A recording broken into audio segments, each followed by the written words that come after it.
Hi everyone, thanks so much for joining me today on today's episode where I am doing an amazing collaboration with Amanda Sharratt. She is a financial coach, so she's going to tell you amazing ways to save money to upgrade your wardrobe, and then you'll have to check out all of her other videos because she has so many great tips on saving money. I read one of her articles and she taught me how to save money on my TV, which we had already cut the cord, but then she told me other things and I was just blown away. So you guys definitely have to follow her. But I'm going to let Amanda take it away, tell her a little bit more about who she is, what she does, and then we're going to hop in on how to save money to upgrade your wardrobe. Thanks so much for coming, Amanda. I'm excited to have you. Thanks for having me. I'm excited too. Okay, so as Megan said, I'm Amanda Sharratt. I am a financial coach, and I always say that I am a spender at heart. And so I have found a way to balance the spending and the saving aspect. And so I work with clients one-on-one with their specific goals, financially speaking.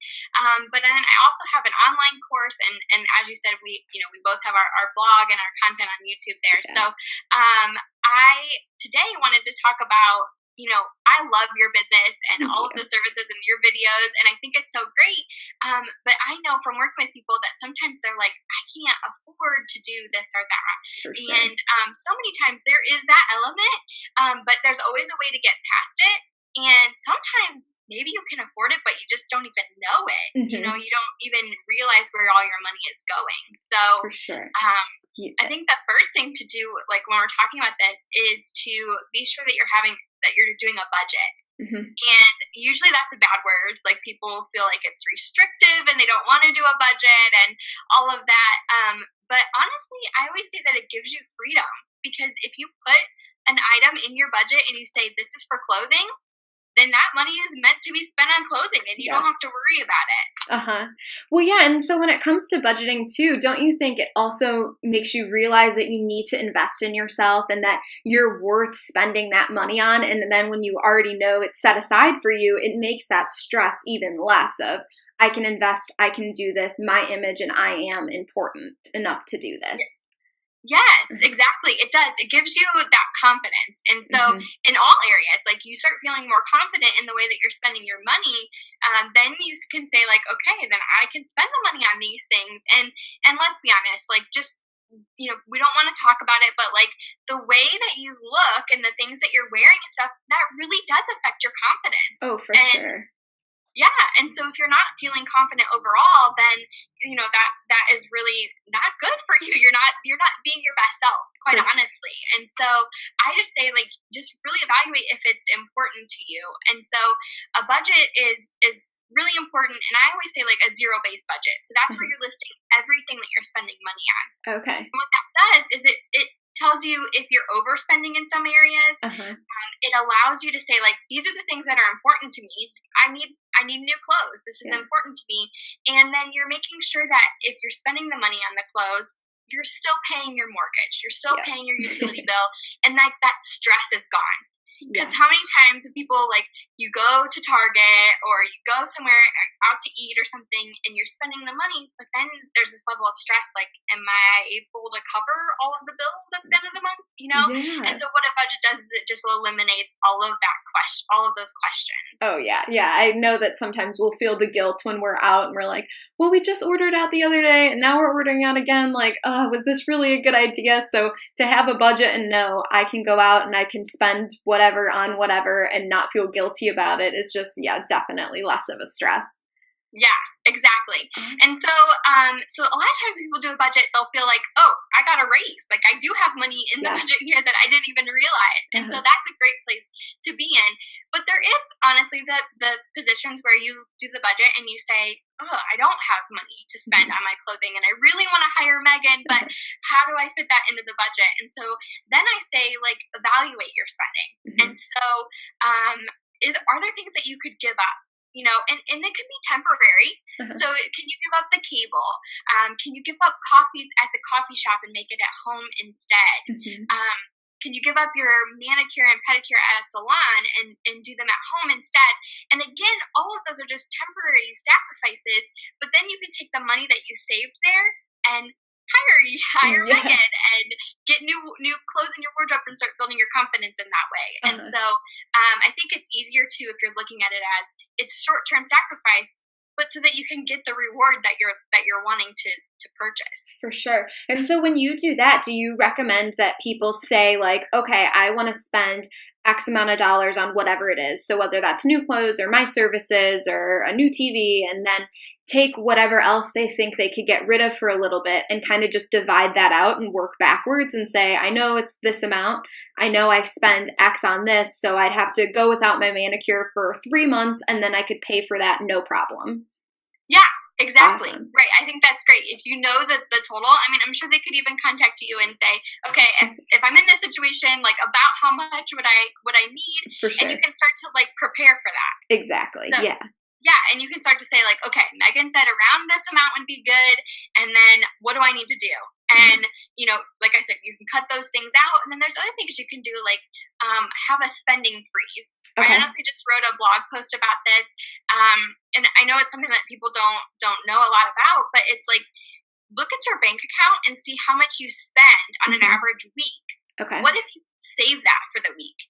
Wow. So the goal is that you would not spend money for 7 days. You would fill up your car with gas, and you would, you know, maybe go to the store and get a few food staples or household staples that you need, and you would just not spend money for 7 days. And that is like just teaching you that you can be resourceful. Like, can you cook food? Can you cook dinner from what's in your pantry and your freezer? Yeah. Probably. Oh, for sure. To, you know? So it teaches you to be resourceful, but then it also helps you save that amount of money. If you spend a couple $100 in a week, typically on Amazon purchases or whatever, what if you could save that and it goes towards your goal? Maybe it's your clothing budget. Yeah. And then, you know, that was a sacrifice to not spend money for 7 days, but it pays off because then you can get your clothing. For sure. Yeah, I think that's a great idea, spending freeze. I know, I feel like sometimes we kind of do that. My husband and I kind of do that to ourselves, like, we don't really want to spend money right now. So, you know, trying to make it like a fun game, like the Food Network show. What do you got in your pantry? Let's use that. And then we don't have to go to the grocery store this week. Sometimes that's out of laziness. Sometimes that's out of not wanting to spend more money, but I love it. Because, I mean, honestly, who wants to go to the grocery store anyway? Yeah. Well, after you've gone like 3 times in a week, then it's like, okay, I don't think I need to go one more time. Yeah, exactly. Yeah, and so then also you could sell things. So if you are looking to revamp your wardrobe, maybe there's old clothes that don't fit you anymore or something like that you could sell, or other things in your house. You know, like there's honestly, like there's things that people have in their closets. You know, I see people online doing like the minimalist challenge, where you get rid of things like every day, and they're selling it because they're like, why did I have this in the back of my closet? And so especially with things like that, if you're selling something, then that money goes towards your goal. Again, in this scenario, your clothing. So, I mean, and two, you're more motivated to go ahead and get rid of it if you want to buy new clothes. Exactly. Yeah. So I know I have a ton of people always asking me that question of, okay, I've got this stuff. I know I want to get rid of it. Where should I sell it? So I know I've got the clothing side. I'm familiar with where people should take stuff. Do you have recommendations on other stuff in your closet or your house? What else you can sell and where to sell it for the people who are watching? So honestly, there's like Facebook Marketplace is really the best place. I mean, I see people selling clothes there, baby gear and stuff like that, all the way to cars. I mean, people are selling all kinds of stuff on Facebook Marketplace. And so I think that's a great place. We haven't actually sold anything on there yet, but we've purchased things from there and it works out great. And so anything like, they even have like, I think Facebook groups that are like buy, sell, trade groups in your area. So definitely look up those as well, especially for like clothes or baby clothes. Those are always good for those types of groups. For sure. Yeah. We've used Facebook Marketplace a lot. We'll sometimes try to put stuff on Craigslist too, but there can sometimes be a worry when you're dealing with Craigslist. But with Facebook Marketplace, it's been so easy. We've sold, when we moved into our house, we sold a bunch of random stuff that we didn't need. When we reevaluated after everything that we got for our wedding, we sold stuff on there too. Like when I thought a baking set was necessary, and then I realized that I don't actually bake often. Those were little things that I was like, okay, we could have used that for something else. But so definitely, and those buy sell groups, I've seen those. There's a lot of those mom groups too that I've seen where people will like sell or trade their kids' toys or clothes or things like that, which I've heard great things about. And there's usually like a mom's group for every area. So just search like your town mom's group, and I'm sure there is one. So that's a great point too. For sure. Yeah. And then just for everybody else, if you're looking to sell your clothes, my other recommendations are Poshmark is a great spot. You might even be able to find somebody in the area who will list and sell everything on Poshmark for you. So if you don't feel like you have the time, but you definitely want that money, that could be a good little investment or trade of money there for you. And then any local stores, there's one in like the Mayfield area, and there you can go drop off your clothes. It's called Revolve Fashion, and they'll give you cash on the spot for it. So just a couple other little places to sell your clothes at, so you could get that money to buy new stuff. Yes. That's great. Yeah. All right. And then you have a couple more, right? A couple more tips. Yeah. So I think one main point is like another thing that you could do if you've exhausted all of these.